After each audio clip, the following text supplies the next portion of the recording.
1 ringy dingy. 2 ringy dingy. It's not like the good old days. This is the only kind of tapping we're allowed to do now. You're hot tonight, Ernestine. 5 ringy dingies. Pick up.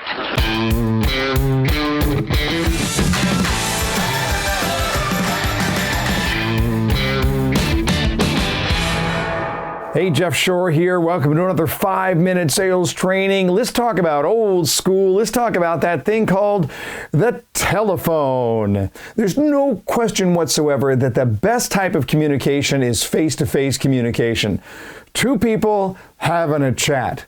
But second to that, the next best type of communication is voice-to-voice communication. I may not be able to look in your eyes, but I can hear the tone in your voice. I can hear the inflection. I can hear the energy. I can hear the enthusiasm. And for that purpose, if we can't always meet with our clients face-to-face, and we can't, seems to me that the telephone is a pretty darn good option. And the problem with methods such as texting or email is that we lose so much of the nuance. There's so much nuance in our voice that you're not going to pick up, not to mention the fact that those methods are one-sided. It's not communication if it's only going one way. We want a dialogue, not a monologue.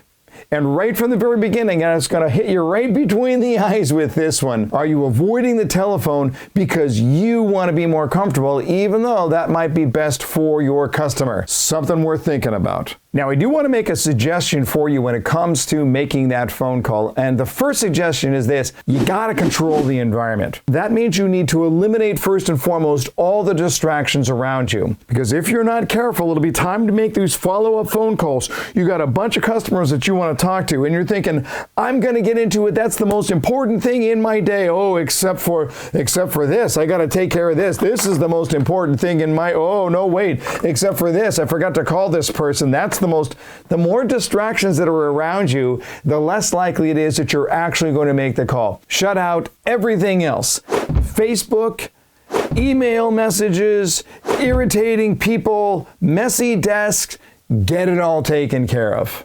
Now, the second thing I want you to do is commit to 100% laser-like focus. You want to be so zoned in on making these calls that nothing else could possibly distract you. You are in that lead conversion zone, your head is down, and you are all in on that task. And then finally, be prepared. Make sure that you've got your notes ready, you know who this prospect is, so that when you dial, you've got nothing but positive energy to share with that customer. So if, for example, your call time starts at 10 a.m., I want to suggest that at 9:55, you are already in the zone. So what are you going to do? You're gonna get fired up. Maybe listen to, Eye of the Tiger or the Stones, Start Me Up. Oh, or better yet, how about Blondie's Call Me?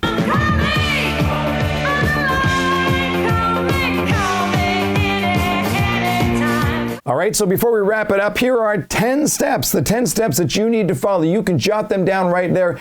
Keep it next to your desk. When it's time to make the phone call, you are ready to go.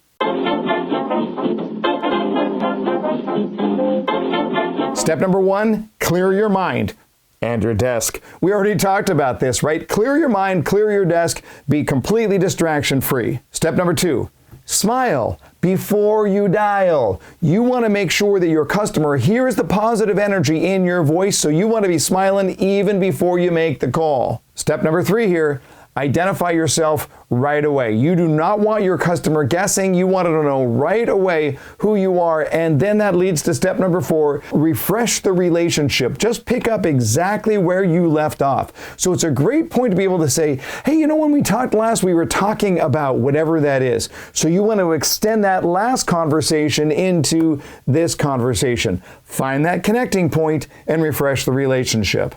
All right, strategy number 5 here. Get to the purpose of your call quickly. You have no idea how much time your customer is going to give you, so you want to jump into that purpose as quickly as you can. Step number 6 is to provide service. What are you going to give? The purpose of this call is to make your customer's life better. It's not to say, so have you decided to buy? Listen, we might get to the ask, but right now it's the give. What value do you bring to your customer on this follow-up call? Step 7, Ask for a temperature close.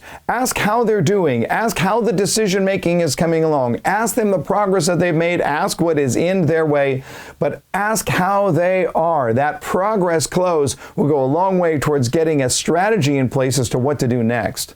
That leads to process step number 8, get to your objective. At that point, you want to ask, why am I calling? Am I trying to book another appointment? Am I asking for the sale? Am I clearing up confusion? Get to your objective. Make sure you're looking at it with the end in mind. I know where this conversation is going to go. Process step number 9 is to agree on the next step. So that means either they're going to buy and you've set an appointment to write a contract, or it might mean that the next step in the process is another appointment or to do a little research and make another call. But make sure that you are setting up the next communication before you end this conversation. And then finally, process step number 10, end on a really positive note. You want to make sure that the last thing that your customer remembers is something that was upbeat and energetic and exciting. You can do this. You can stand out by doing what other people will not. Just make the call. Hey, there's another episode of 5-Minute Sales Training. If you're enjoying it, make sure you're subscribed, tell your friends, post it on social media, and until next time, learn more to earn more.